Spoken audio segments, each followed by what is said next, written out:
Thank you, and welcome to the Wednesday, February 14th, 2024 meeting of the Redmond Planning Commission.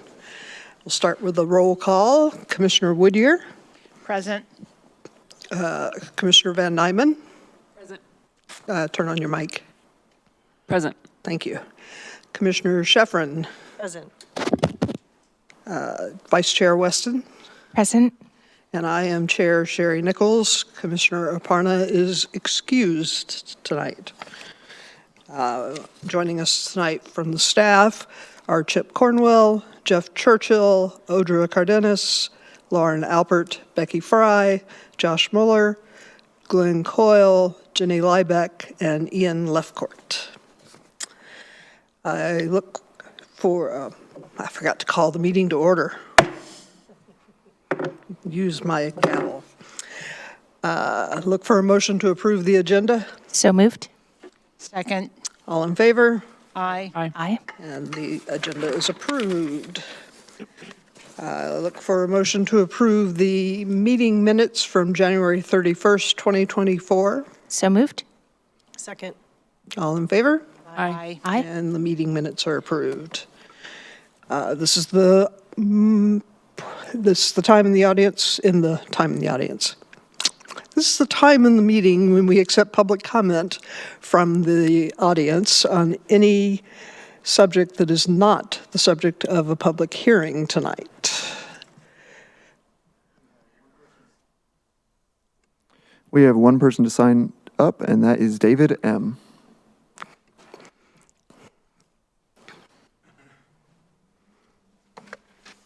Good evening, Commissioners. I'm David Morton, 19934 Northeast Union Hill Road, Redmond 98053. In 2011, the City of Redmond became a founding member of the King County Cities Climate Collaboration, or K4C. The K4C has not been as effective as it could be, partly because it's not transparent. K4C meetings are not open to the public, and meeting notes are not publicly posted. To increase transparency, the People for Climate Action urges K4C's partner cities to support 4 changes to K4C's operations. 1, publish meeting agendas at least 3 business days before meetings. 2, make meetings open to the public. 3, allow public comment at meetings. And 4, post live video and recordings of the meetings online. Publishing meeting agendas in advance ensures that everyone, including planning commissioners, can stay informed and engaged in regional climate discussions. Open meetings foster public trust and allow for broader collaboration, ensuring that Redmond's unique perspective is considered. Enabling public comments during meetings ensures accountability. Making live videos and recordings available online promotes effective communication and educational opportunities and demonstrates success stories that inspire innovative land use policies aligned with climate action. By supporting these changes, the Planning Commission can show its commitment to democratic governance, informed public participation, and collaborative efforts that transcend jurisdictional boundaries. Embracing transparency within K4C strengthens your roles as advisors and contributes to the collective pursuit of sustainable and resilient urban planning. So first, I ask the Planning Commission to please consider these changes to the K4C to enhance Redmond's regional collaboration for a climate-conscious future. Second, it's important to support key state legislative measures which bear relevance to your role in shaping our city's future. House Bill 1433 establishes a statewide home energy score standard. As stewards of Redmond's land use policies, your support for this bill is pivotal. A standardized home energy score brings market transparency and empowers home buyers with crucial information on energy efficiency and carbon footprint.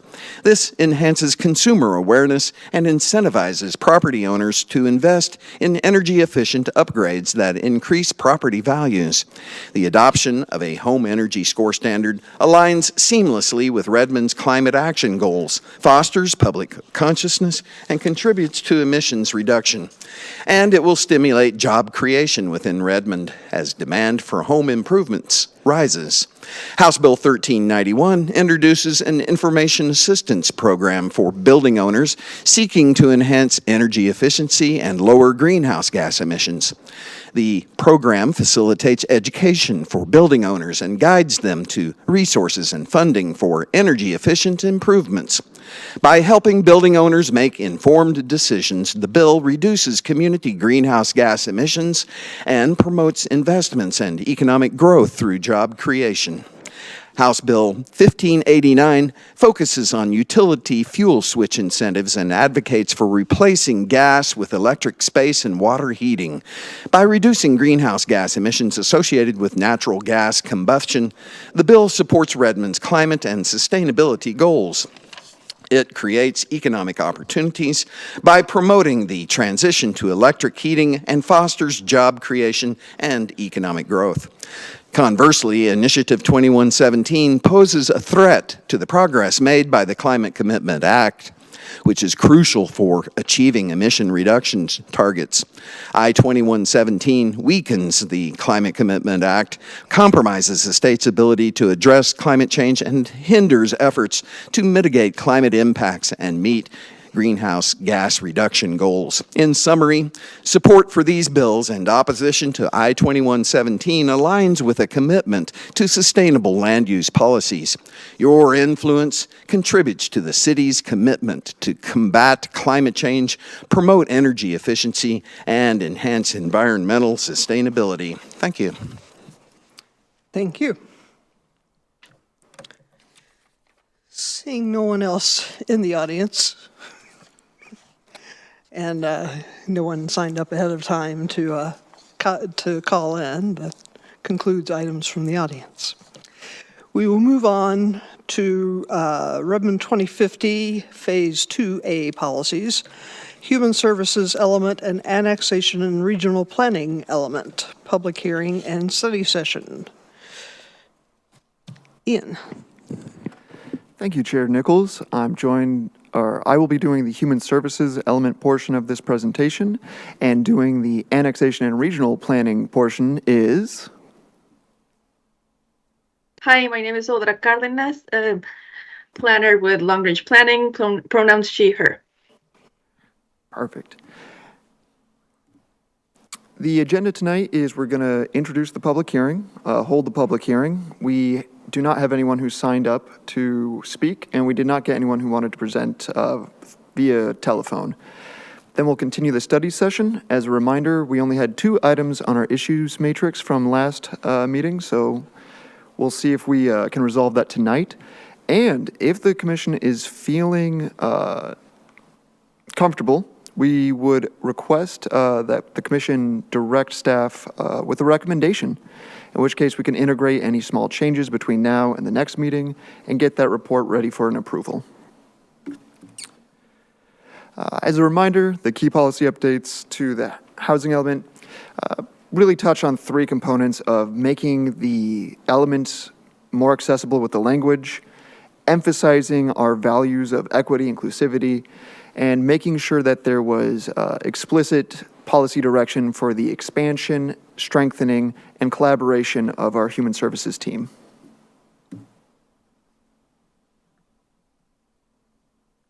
Yes, for the annexation or regional planning element, also simplifying the language and consolidating the policies were the key policy updates. Updating the potential annexation areas map because we have less potential annexation areas available, and including in this map and in the text some new policies regarding orphan rows and pre-annexation agreements. So this is one of the big updates, the potential annexation areas map, where we can see we only have 4 potential annexation areas left. And we actually received a notice of intent to annex for the 97th Street in Rose Hill, which is on the left. So these were the biggest updates to the element. So we have an issues matrix of issues that were raised last meeting, and we can go over them right now. If you can share, Ian.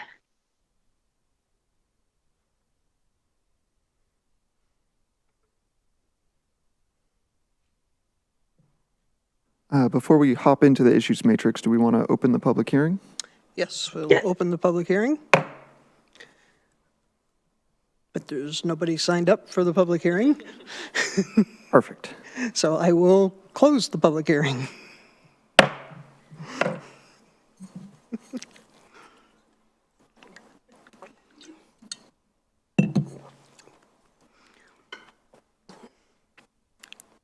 All right.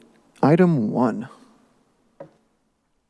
So there was an issue in having more explicit language to emphasize that the city does not initiate annexation and the residents or citizens or owners must initiate it. So we added a little bit of a text that explains it a little bit more. And I don't know if you have any questions on this one. So this is exactly what I was hoping to see. Thank you so much for adding it. Thank you. We can close that issue. Yeah, closed.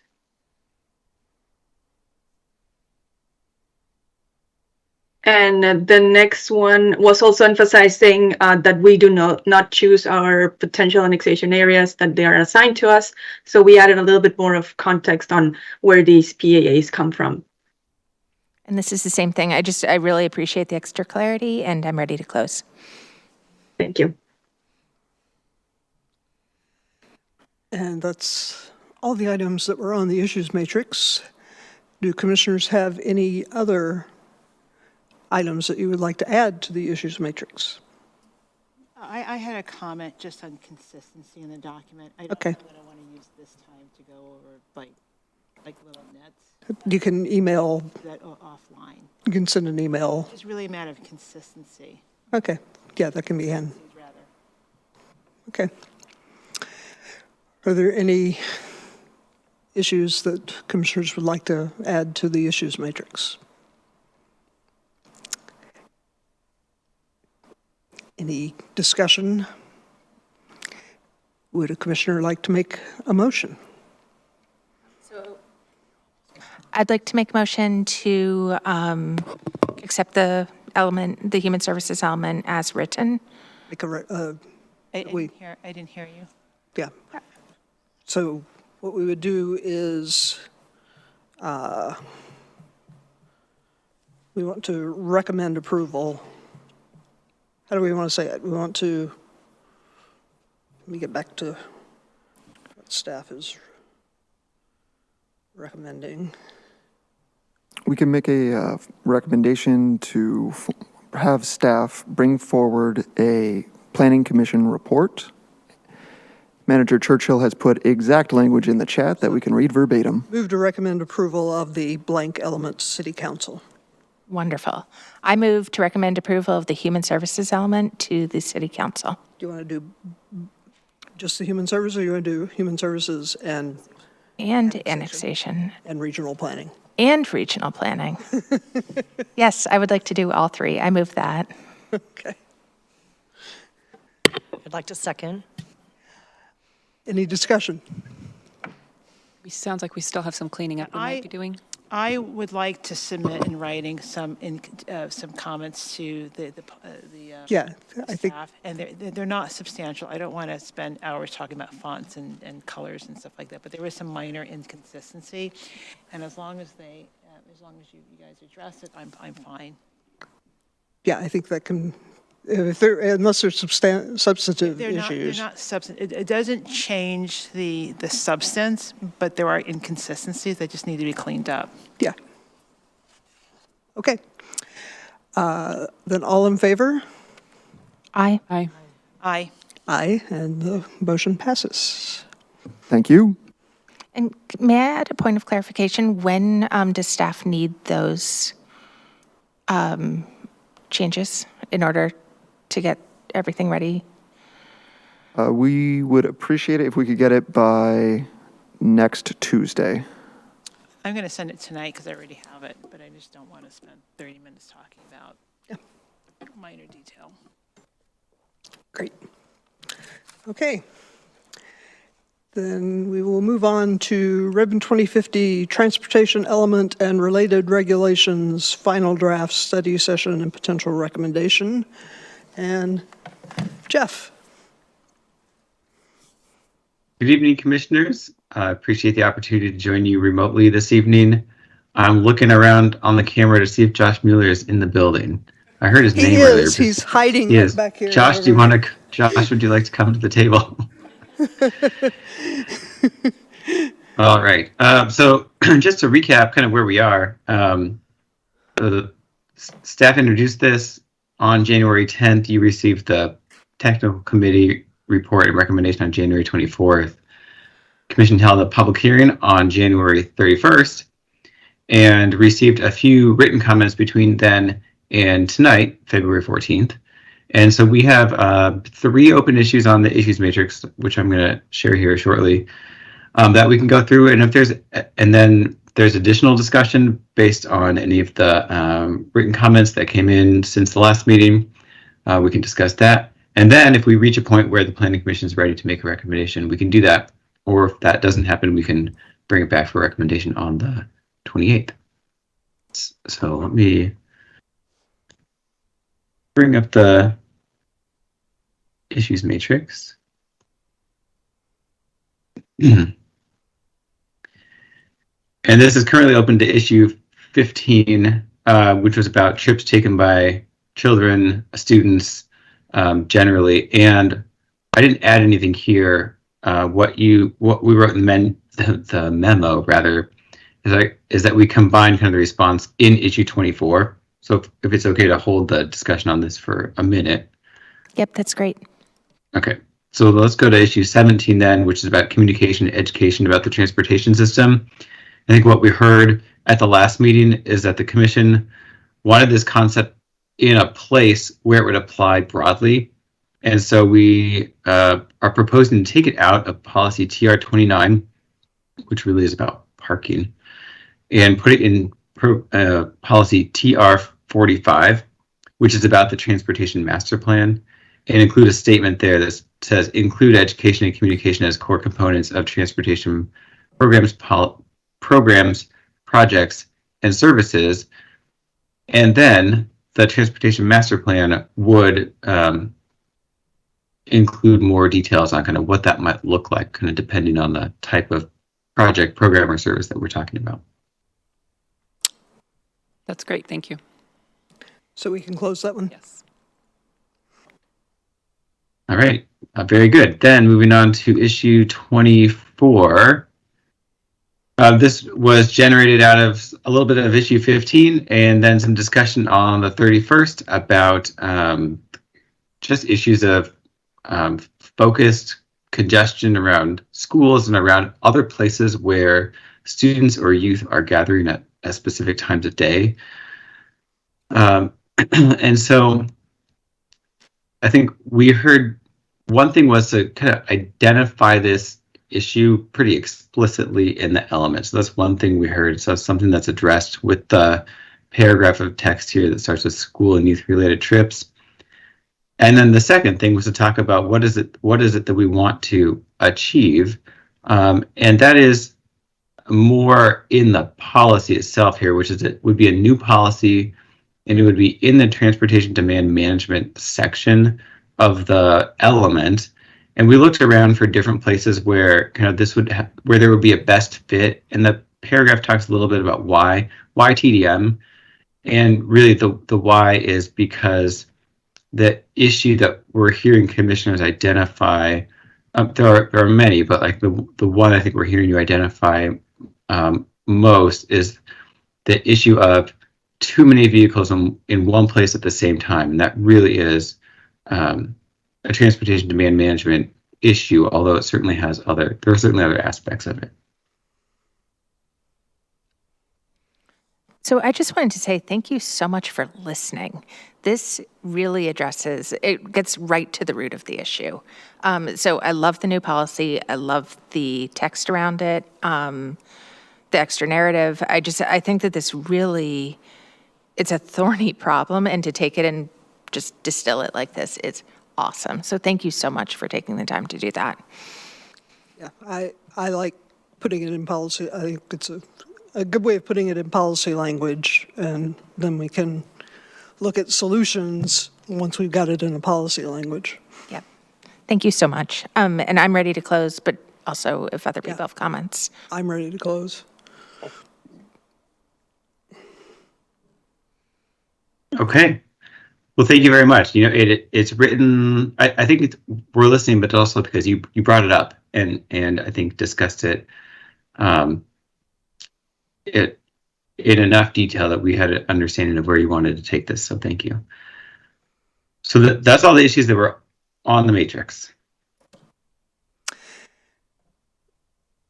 Commissioners, are there more issues for the matrix? Any more discussion, concerns, questions? I just have a comment. I feel like transportation is one of those really, really difficult subjects. It's emotional. It's like it impacts everyone in a very real way every day. And so this plan carries a lot of weight, but I also just can see how much thought went into it and how careful it is. To be accurate in what we're representing, and then also try to lay some real framework for how to approach it going forward. And I just really appreciate that. I know there isn't a magical wand that like anyone can wave and make it easy for everyone, but it's a real multidisciplinary approach and like truly multimodal. I appreciate all of the focus on making the language equitable. I really like where this is now, and I appreciate all the hard work. Indeed. Well, if there aren't any more issues and there aren't any more questions or concerns, is there a commissioner ready to make a motion? I will try this again. I move to recommend approval of the transportation element and related regulations to the City Council. Okay. Is there a second? I second that. Is there any more discussion? If not, all in favor? Aye. Aye. Aye. Any opposed? And the motion carries. Thank you very much. Okay. Thank you. Okay, now we will move on to Redmond 2050 Climate Resilience Element Study Session. Glenn and Jenny. I just want to observe that it's been 4 years of a lot of work to get to the point where we're making motions to approve elements of we started working on this in 2020.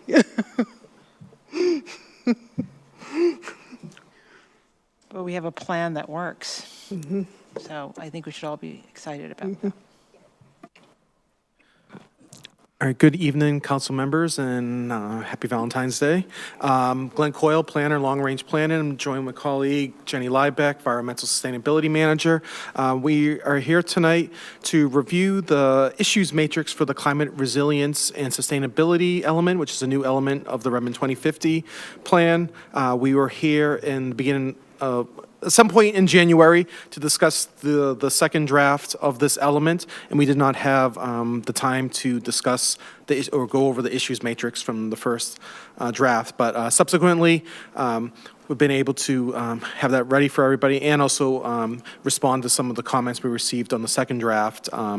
Additionally, we actually received some additional feedback and comments from Commissioner O'Connor related to some of the open issues. We received that last night, so we were able to update that and have some responses for that. So we thank Commissioner O'Connor for that. So with that said, I'm going to pull up the issues matrix and just so we can review that right now.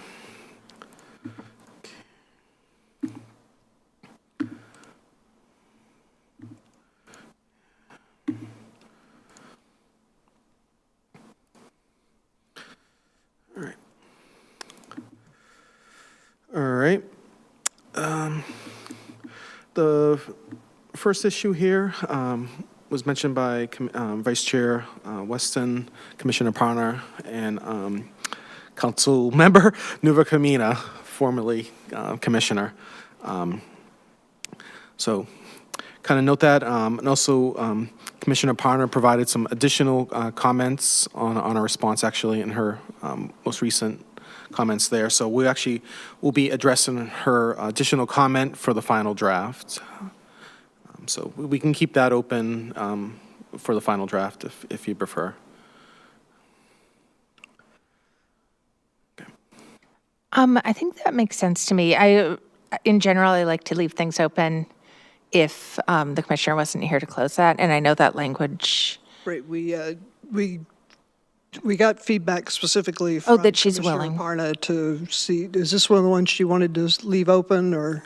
I believe so, because she had an additional comment there Yeah. that actually we are going to address. But yeah, I would Yeah, recommend that we just leave that one open Yeah. for the final Yeah, draft. and we'll definitely just review after the final draft. Yep. Don't wait on the final draft until it's closed. we wanted feedback from her to make sure, because she had so many, we wanted to be able to close.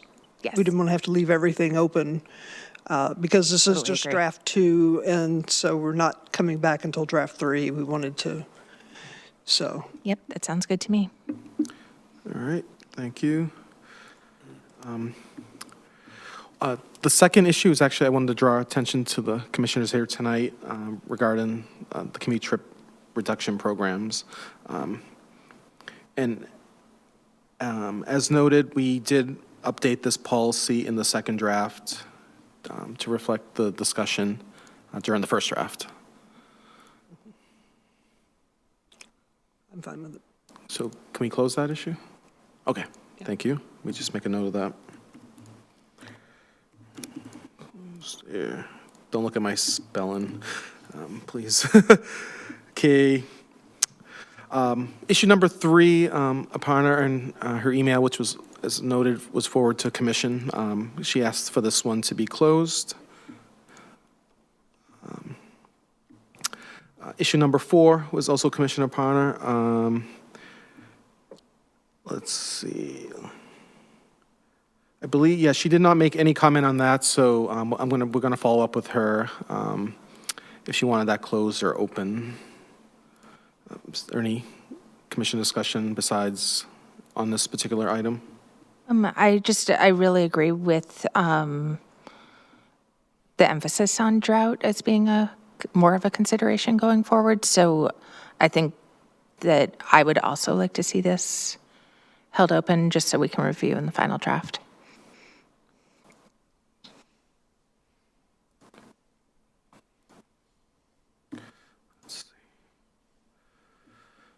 Issue number 5 was Commissioner Parner's item. As we noted, for the second draft, we added a new policy related around this issue, and she asked for this to be closed, so.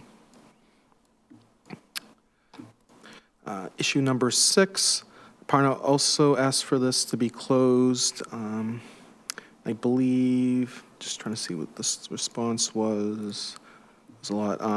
And we did add a policy in the drought subsection to respond to her comments there, so.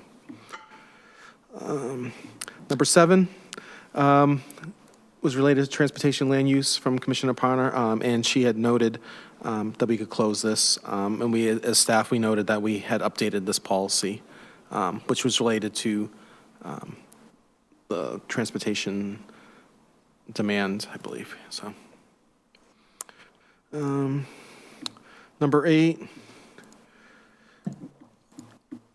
was also Commissioner Parner, and I believe, let's see, yes, she wanted this open. She had additional comments, and we're going to respond to that for the final draft. So I'm going to have some updated language on that, but we'll keep that open for the final draft. Issue number 9. Believe we responded on that for the, on that. She also asked for that to be closed. So, and let's see. Number 10, Commissioner Parner had some additional suggestions, and we're reviewing those suggestions for the final draft. So we'll keep that one open. And then there was a couple of, let's see. There was a couple issues for the second draft. And I believe, yeah, we have not really, we're in the process of addressing those for the final drafts, so those will still remain open. So that's all we have. And I'll just note that we'll be coming back for the final draft and tentatively at the March 27th meeting. So we're right now working on the final draft internally with staff and management and directors, so. And that's all we have for tonight. Okay. Does commissioners have anything else they'd like to add to the issues matrix this time? Okay. Just it's shaping up really well. Thank you. All right, thank you.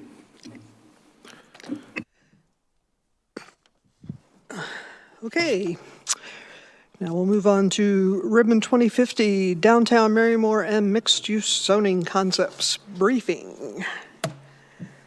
Lauren and Becky and Audra.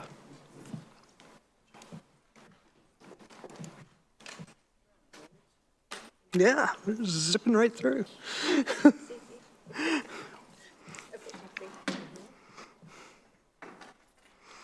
It's because of all the work we've done for years to get here. It's all those other long meetings we've had. Good evening. Just getting the PowerPoint pulled up. Lauren Alpert, Senior Planner, she, her pronouns. Sweet. Okay, good evening, Commissioners.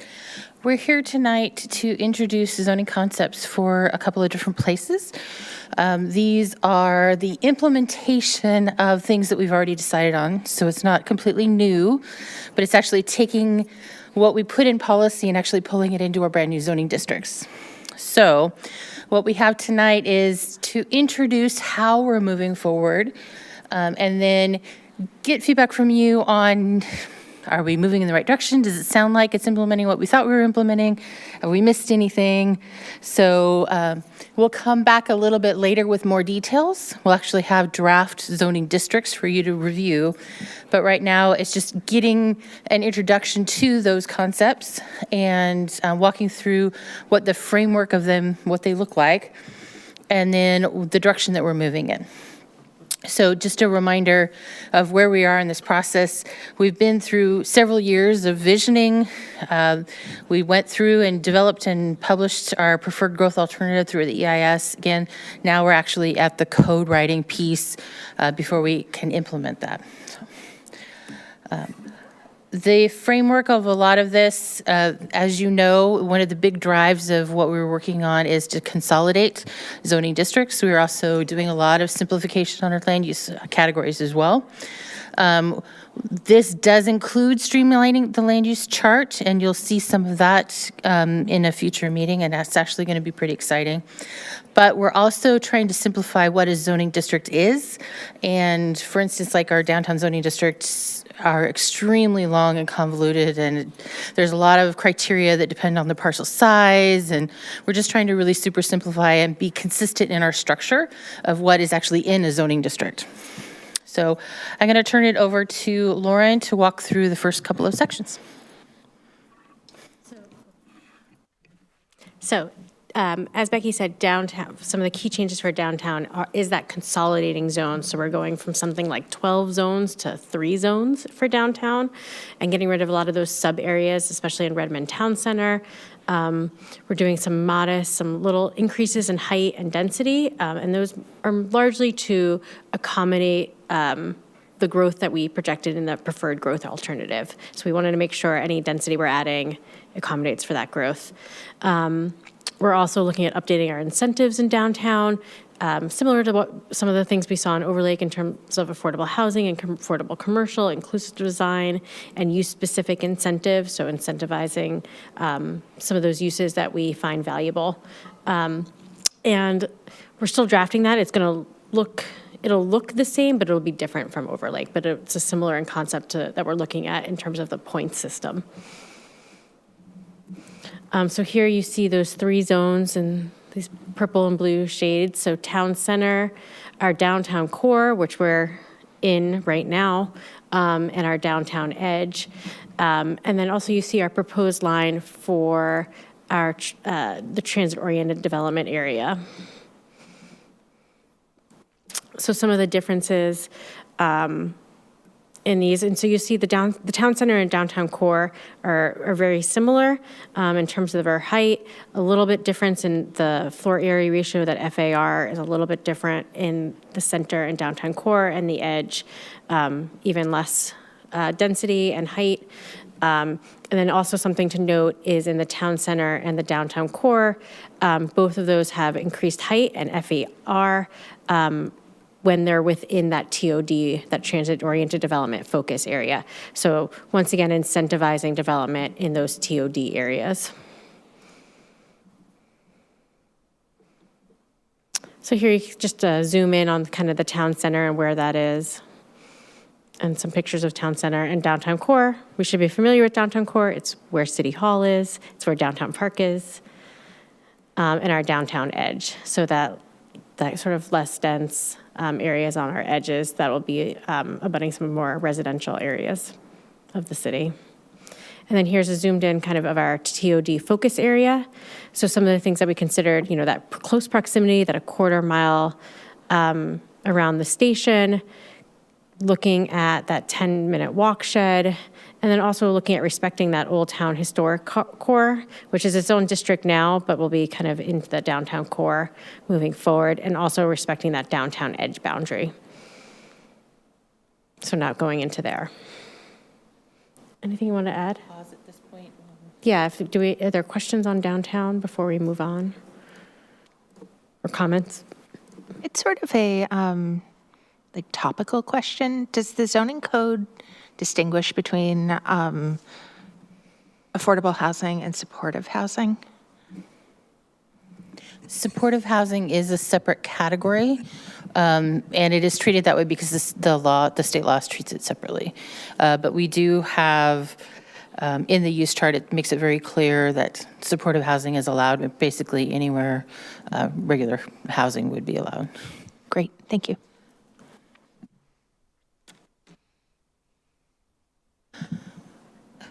Do we feel like we're in the right direction? Anything you think is missing, Lauren? Okay. Obviously, there's a lot missing in the actual text, but. Yeah. Okay. I think one of the biggest things that I'm interested in this downtown core area, especially, is just understanding better what happens with pedestrians and bikes and just anyone who's not a car, basically, because so much of this area, when you're actually walking in it, is very broken up, and it's just difficult to get around on foot. It's not consistent. So as we go forward and as more building happens, understanding what the code is going to do there. I know there's been so much focus on it. I'm just curious how that ends up looking. And that's something we're looking at in the design standards too, and looking at focusing in especially on that area between the curb and the buildings. Yeah. So that kind of pedestrian and potentially bicycle space. And we're working with Kim Dietz into doing an update on the design code, and it's very preliminary right now. So it'll be coming to you eventually, but we're starting to look at that. And I would imagine you're probably also looking at like the streets as well. Is that part of the streets? Yeah, so some of that will be addressed in the streets, especially if it's in bicycles. Right now, it's difficult to, as Weston mentioned, it's difficult to walk and to bicycle anywhere in the downtown core. Okay. So in our current code, we have pedestrian corridors classification system, and as you might remember what we did in Overlake, where we did a street classification system. We're looking at trying to figure out what that public realm, that building to curb spaces look like in different types of areas. So if it's intended to be highly walkable, lots of people on the curb, it's going to be a different look and feel and standards than if it's an area that's not as much pedestrian traffic, but maybe a lot more bike traffic and car traffic. So, but there's a whole spectrum. And so that team is looking through a number of different things from that. And the design standards team is actually going even deeper into the actual development. So there's a number of things that our team is working on in conjunction with Kim Dietz's zoning code rewrite team related to that public realm conversation. And you'll see that in a couple of months. So does that? Go ahead. Does that design standard also take into account, when you think about building to curb, does it also take into account like the tables and outdoor dining and which impact that?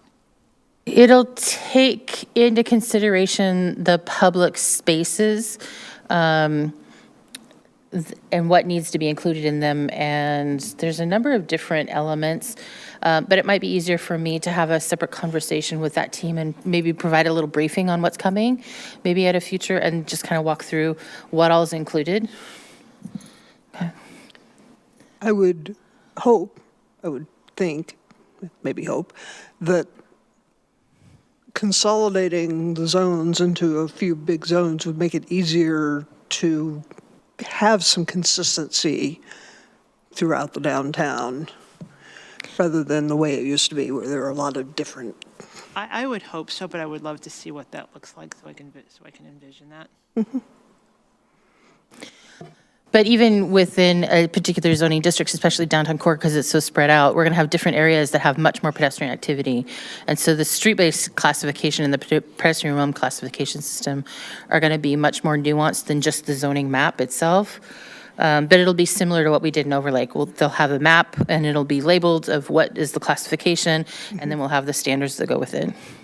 Well, I mean, yeah, like Redmond Way is going to be different than Cleveland Street. Right. So they're going to be in the same zone, but they're different streetscapes. And the other thing that we're trying to do is, right now, they're all kind of different. Like, we adopted Marymore different than we adopted Overlake. And so we're trying to smooth it all out so it's a little bit more consistent. At least within our centers, we have similar standards. And then where there needs to be something unique, we have, okay, and Overlake, it needs to look slightly different. Marymore, it needs to look slightly different. But here's the standard that we're just modifying, right? Just to simplify the understanding and unification of it. Go ahead. And I'm assuming this will be touched upon just in terms of connectivity between the edges, right? And then the core areas, because I think that that's going to be essential, and it touches upon safety and the different modes of transportation. Yeah. Especially walkways and wayfinding. Yeah, and I know Josh and the TMP group is working on a lot of that as well. Thank you. I think it'd probably be a great briefing at another one, just to kind of walk through all of the different conversations related to that. Go ahead. Just had one more question about how you're assessing where the popular pedestrian routes are. Because right now, like as someone who's tried to walk downtown a fair amount, there are a lot of routes where I actually would like to be a pedestrian, but right now, either because of construction or because of light timing, it's actually not a good route. So I don't know exactly how the city is measuring that right now. It seems like it would be a really hard problem. That's something you want to try to tackle and answer with now, or? Let's get on a mic. Construction is making everything hard right now. It's not related solely to today. Yeah. We do have our pedestrian priority zones that we do measure, and it's based on the land use and the development that occurs, and there's just so much of it going on right now, and we do have these areas where we have built to our standards, but then we also have areas that are lacking facilities or facilities that don't meet the standards, and so we're measuring those, but there's just so much occurring right now that it does, I think, pose a challenge when you're trying to navigate. Yeah. The other thing I do want to add into that. Decent time to bring up something I brought up in the past, which is, and it ties into you added a new policy about communication and education for people about transportation in the previous policy we were just discussing, or the transportation element, that when we talk about alternate modes of transportation, that there is a real lack of clarity for people on what they're allowed to do. And then we talk about safety, right? Like, so the Lime scooters, and we've brought this up before, but it seems like if we're heading toward that conversation where there's going to be any sort of briefing around this, that would be a good thing to keep in mind again. Do you understand what I'm saying? Yeah, more outreach efforts, I think. Wayfinding during these times when there's disruptions in the system with construction are important, yeah. I will add too that a lot of the work that's been happening from our disability stakeholder engagement and Mary's light rail accessibility project from last year was like identifying the areas where we might say certain standards need to be slightly different in these particular areas because they are high pedestrian zones and we need to make sure that they're fully accessible. And this option works better for all different types of mobility devices, right? And so there's a lot of different conversations that are being woven into what's being considered. And there's a lot of work that's happening out of this team. Transportation planners are just busy. Okay. Okay. Right. Any other questions on downtown? Okay. Do you want to? Thank you, Josh. So some other changes that are happening in terms of zoning we are taking, we have a land use designation citywide mixed use. So that's taking a number of different mixed use zones that we have now or commercial zones and consolidating them into these corridor mixed use and urban mixed use. And so it'll streamline and simplify regulations. If you're noticing a theme, that's it. So those are going to be the mixed-use zones that are outside of our centers. So our centers have a lot of mixed-use zones, but these are specifically ones that are outside of our centers. The resources that we link to in your packet for our online zoning consolidation website shows exactly what's going to what. And you'll see this was one of the more convoluted ones because general commercial is going into a couple of different places, into different zones. Regional retail is going into urban mixed use. All the design districts are moving out. So the table that is on the website might be very helpful when you're looking at the mixed use changes. There's a former commissioner who would be very happy to see all the design districts going away.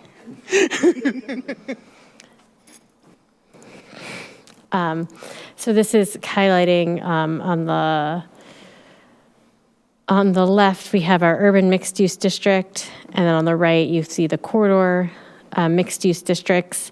And as you can see, the corridors are sort of spread out along our corridors. And the mixed use is sort of, the urban mixed use is largely replacing the regional retail district. Where is that? It is, I'm trying to think of what's there. The Target. Yeah. Is the Home Depot? Like Kohl's. Yeah. Yeah. I was like, I'm forgetting where Home Depot is in relation to it, but it's that area. There are, you can see large-scale maps on the website that you can zoom into. It would be helpful. But sort of, yeah, where the big box retail is in the city. And the freeway dumps out. Mm-hmm. So the intent of it is to kind of to sort of start to transform that big box retail into a more vibrant, walkable, mixed-use area to allow more housing in there, but still primarily still have it be the retail, have a lot of retail there as well. So like we see in a lot of urban areas, the retail in a mixed use district. And so keeping consistent, raising the height a little bit to 60 feet and 85 feet with incentives. The FAR is increasing slightly. And yeah, having that broad mix of uses. And it's you can see the different districts that are going into the corridor mixed use in this chart. And so some just examples of different kind of corridor mixed use style, some of the like building typologies we foresee for the corridor mixed use area and for the urban mixed use of what it could look like.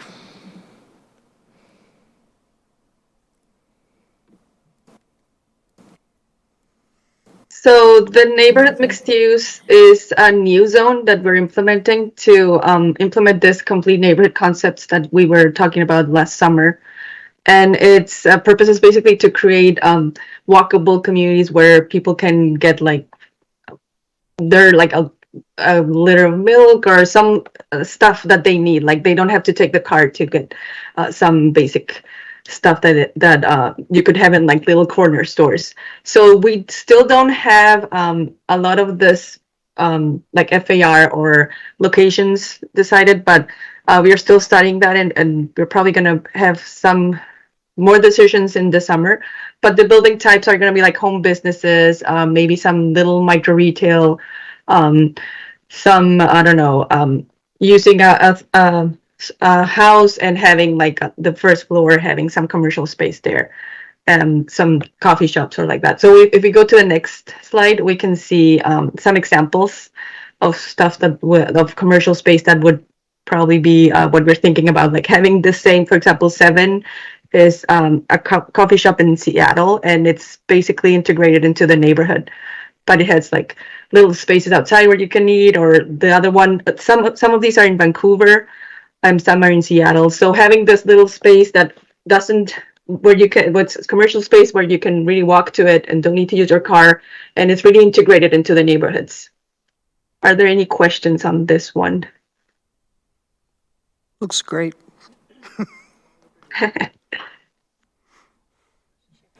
Yeah, go ahead.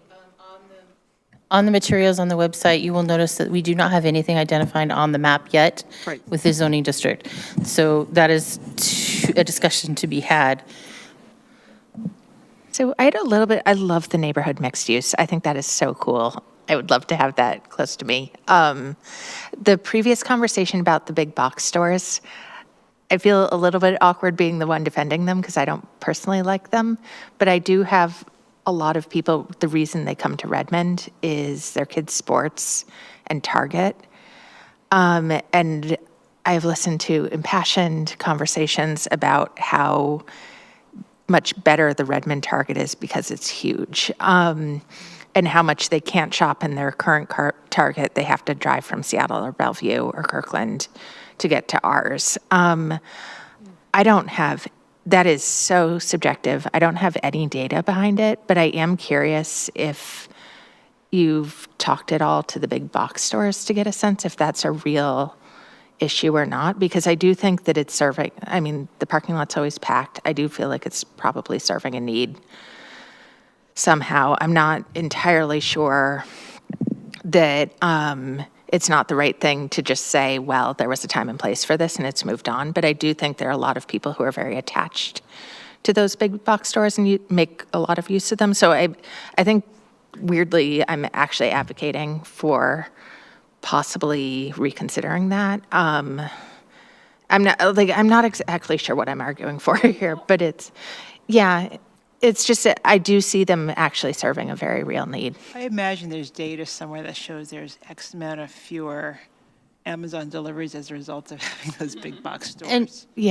And just to be clear, we're intentionally designing this zoning district so that they don't go away, but it maybe gets redeveloped into the urban format of Targets. Because Target does have an urban format that they use in Seattle and Bellevue and Totally, and that's actually what I was specifically calling out because I keep getting trapped in conversations where people want to tell me about the Bellevue Target not being usable, so then people drive to Redmond to go to the proper Target. I think there's an element, there's some bit of truth in that, and I'm just... This doesn't force an urban Target, it makes an urban Target possible. Right.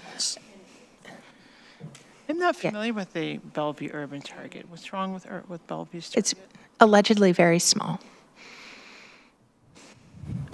So one of the things that we're doing with these districts, these two in particular, the corridor and urban, is we're designing them so that they're different than what you see downtown. It's not just the first floor that's commercial.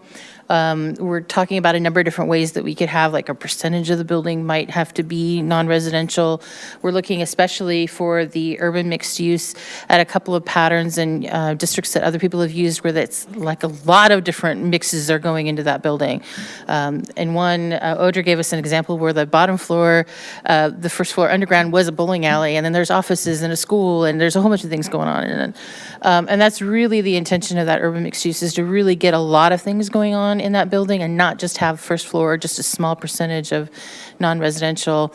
But it's on us to design this district in such a way that it protects that space and that commercial viability of that area, because it really does provide an important service to our community. And the engagement that we're going to be doing on these zoning districts is going to go through this year. These districts won't be adopted until next year. So we have a lot of conversations that we have to have with the property owners. And also to point out that one of the things that was suggested when we were talking about from a policy standpoint is potentially doing some type of master planning for this area, that regional retail zoning district right now, as a part of our neighborhood planning updates that we will begin after Redmond 2050 completes. So that would definitely be a very heavy conversation with the property owners. So this is the very beginning of this conversation. A lot of this will develop over the course of the year.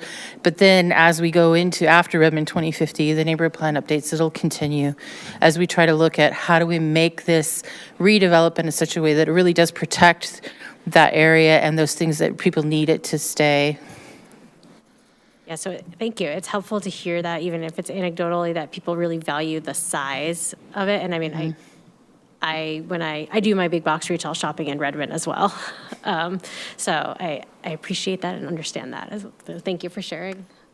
It does resonate with this discussion with me, because if our policies don't protect these big box stores, then you're going to have more people getting in cars. People coming into the community with cars to deliver, people leaving the community just to shop. So that kind of counter impacts some of these other policy decisions we've made. So I think the intention of the urban mixed use is not to necessarily make the big box store smaller, but it's to add those other uses in to create that kind of mixed use community. So it's not just the big box store, but hey, it's maybe you have housing there as well, and maybe you have entertainment there as well. So I think we're thinking of it more as additive than subtracting. I can totally see the merits of multiple floors. Additional height makes a lot of sense to me. I just, like the smaller urban format Target, I've just been in a weird number of conversations recently about how much people despise it. So it's just a little data point. Yeah. No, it's great. It's great to know. Yeah, and I've been I think their downtown Portland one is really tiny too.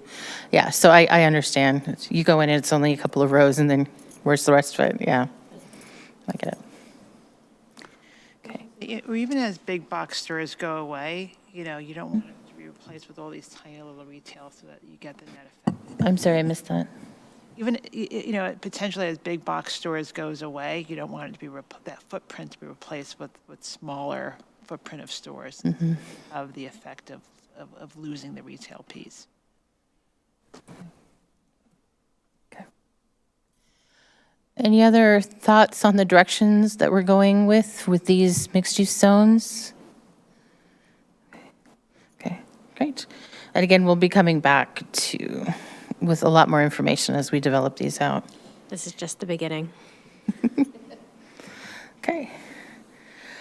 And then the last area that we want to introduce to you tonight is Marymore.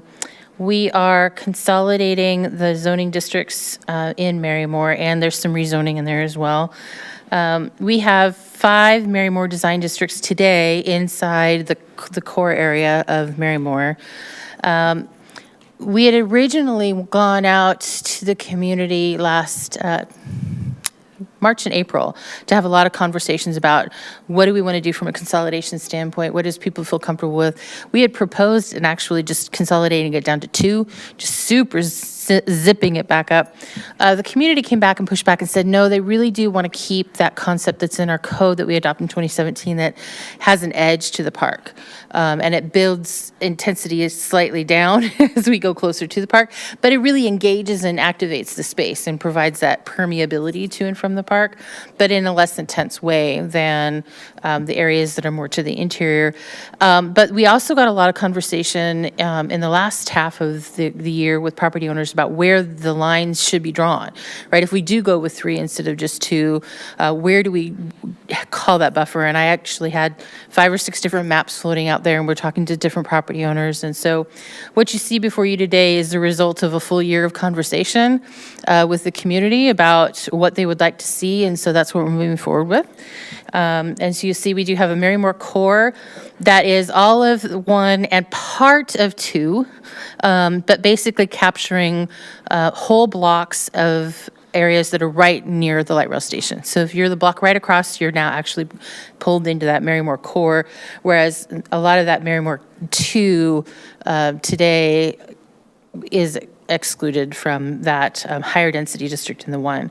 So the Marymore core is very, very similar to what you see today as MDD 1.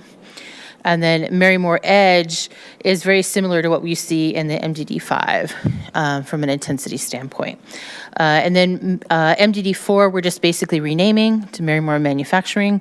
We're protecting that area. That was another thing that we talked about with the property owners and the community about, do we want to maintain that protectiveness of that manufacturing? And the result was resoundingly yes.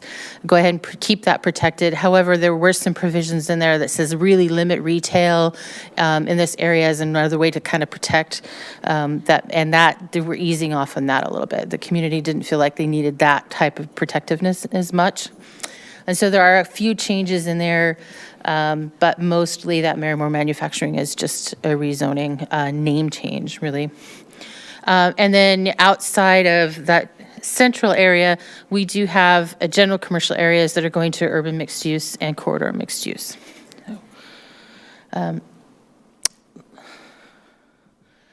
Lots of different pictures, just examples. This district is definitely intended to be highly pedestrian oriented. It is also our pilot neighborhood for an inclusive neighborhood. So it's intended to have a heavy focus on inclusive design, and that the incentive package will really incentivize those features. Sustainability features, mass timber, that will also be a part of this district as well. Here's just a quick summary of the input. As I mentioned, there's a lot of engagement that happened over the course of last year. Some of the conversations including, do we want to expand the Marymore district? There were some property owner requests just right across Redmond Way. So a lot of feedback from last year. As I mentioned, what you see before you in your packet tonight and in this presentation really reflects a lot of that stakeholder feedback. We also do have a lot of initial conversations about the incentive package ideas, and that would be moving forward over the next couple of months as well. And this is just our summary page here. You'll see the Marymore core is a little bit higher than Marymore Edge and Marymore Manufacturing. What you see is the base is actually what is in today, what you could get with incentives. So it's bumping it up a tiny little bit. But we have a very low threshold for building heights in Marymore today. What we are proposing, though, is a TOD focus area for Marymore that would allow them with incentives to go up to 12 stories in that TOD focus area. And that was a part of our final EIS. And so that is one of those proposals. Okay. This map here, the red outline shows where we're proposing the TOD focus area. It is all of Marymore core and most of Marymore Edge. It does exclude the apartment complex at the very end. It's a little bit further out and it's not going to redevelop anyway. We intentionally excluded the Marymore Manufacturing. We didn't want to put extra pressure for redevelopment of that area. And so it is not included. It is also, we're not proposing the urban mixed use or corridor mixed use at this time from the growth allocations. The rezoning to those districts accommodates the growth that we need in that area. So, okay. Red area, the urban mixed use, you know where the little vitamin store is? There's that whole dead space where there's like the equipment rental, vitamin store, across the street from Whole Foods. The little shops are down here in the corridor North mixed of there, use. keep going up, up, up. But if you go up, Right this is there. where, yeah, the Whole Foods and the Pancake House and the hotel. Up on the other side of the street then, I guess, is what I'm saying. Yeah. Yeah, behind Home Depot. There's like dead space back there. Oh, there's an area that's protected trees. Yeah, there's a parcel there that is protected permanently for the trees. We are not proposing a lot of changes going on across the street right now.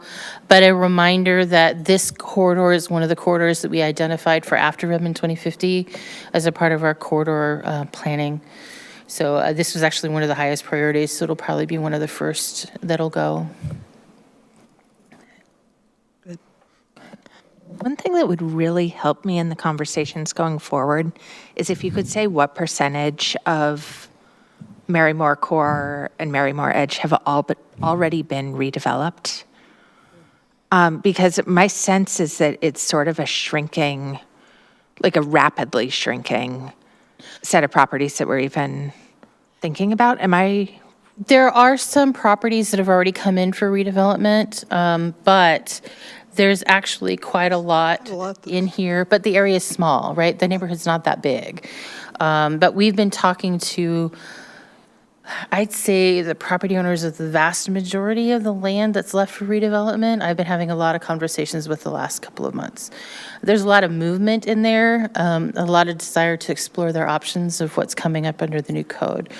So we've going to continue those conversations, obviously, as we move forward with the draft revisions. But they've been actually extremely helpful for fine-tuning options to move forward. So we'll continue to have that close conversation. But there are a couple of parcels that are already well underway in the review process. But there is definitely a lot of opportunities still left. I would say that we want to get this done sooner rather than later, so it's good that we'll have it adopted next year because the momentum for this area is not slowing down. Yep, that's great. Thank you. Okay. That's all we had. We're happy to answer any more questions, but again, our main question for you tonight was, are we in the right direction, or do you see anything we were missing?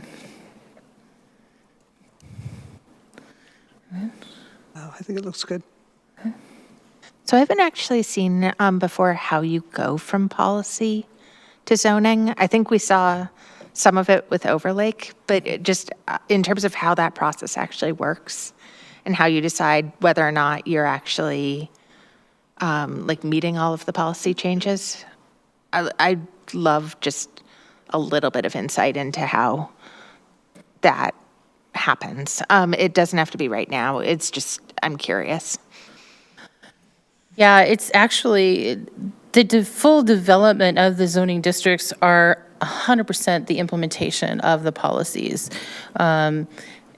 And there's a reason for that, because legally, we have to build the one on top of the other, and we need to make sure they're all fully integrated. So none of the zoning districts are brand new ideas. They're just manifestations of the ideas that we adopted as the vision. But that doesn't mean that there's not a lot of choices that have to go in. The exact building height, or the exact incentive we want to do, or for instance, our TOD focus area boundaries. So those are the things that are nuancing right now. But the actual zoning district itself is really based on how much growth do we put in this area in our preferred alternative, right? So how much room do we need? And what are the uses that went into that? And so there's a lot of conversations happening. I mean, I think the neighborhood mixed-use district is a really good example of sort of that deliberative process from policy to zoning, and that we're in the middle of right now. So we heard this concept, we heard initially, people want a more walkable community. Okay, well, how do we do that? Well, we need to have, then we went, well, we need to have commercial uses in our neighborhoods. So we started talking in the policy about complete neighborhoods and did community outreach on that. And now we have an idea of what the uses are and the scale that people want. And the concept of the neighborhood mixed-use district is a direct result of that conversation. And now, as we're implementing it, well, where is that going to go? What is that going to look like in terms of our zoning code? So I think that's a really good example of how community conversation goes from community conversation and idea to a policy to law and zoning. And that's going to be an ongoing conversation because it's a brand new concept in the city.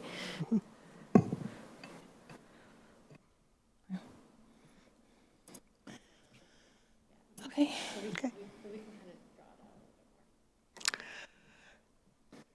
Any more questions about this topic? Okay. Right, well, we'll be back in a couple of months with some more detailed information. We're also working on finalizing what we want the incentive package to be for downtown and Marymore. As you remember, we hired a consultant to do some cost evaluations, so we're going to be figuring out what we want them to evaluate and having that moving forward. We'll bring that back information to you as well. But you'll see a lot of this continue. And again, the conversations about the mixed-use districts are going to be ongoing for the course of the year. Okay. All right, thank you. Thank you.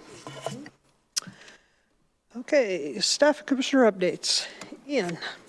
Thank you, Chair. We have two main updates. The first is yesterday at City Council. The council was continuing their discussion of housing element and associated regulations, and a splish splash of the overlake component as well. Chair Nichols took time out of their busy schedule to show up and provide the council with a background of the discussion and development, all the conversations we had and the collaborative effort to get to that ultimate recommendation.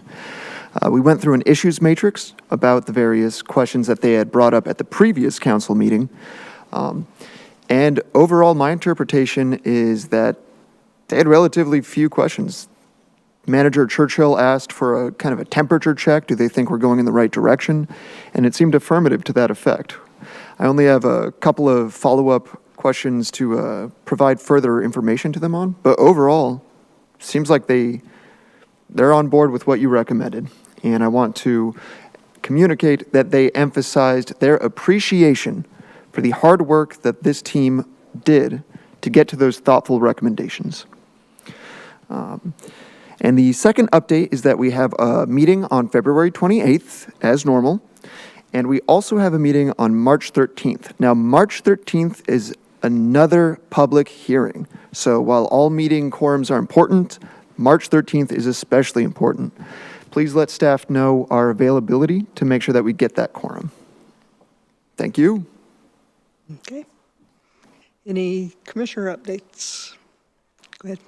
I just have one. It's kind of an announcement. I don't know if there's any interest, but tomorrow the Bellevue Chamber of Commerce is hosting a lunch, but the topic is around renewable energy. So they have members, at least a panel from Puget Sound Energy, and some private businesses as well. So I thought if anybody has an interest, there you go. Okay, thank you. Anything else? If not, I look for a motion to adjourn. So moved. Second. All in favor? Aye. We're adjourned.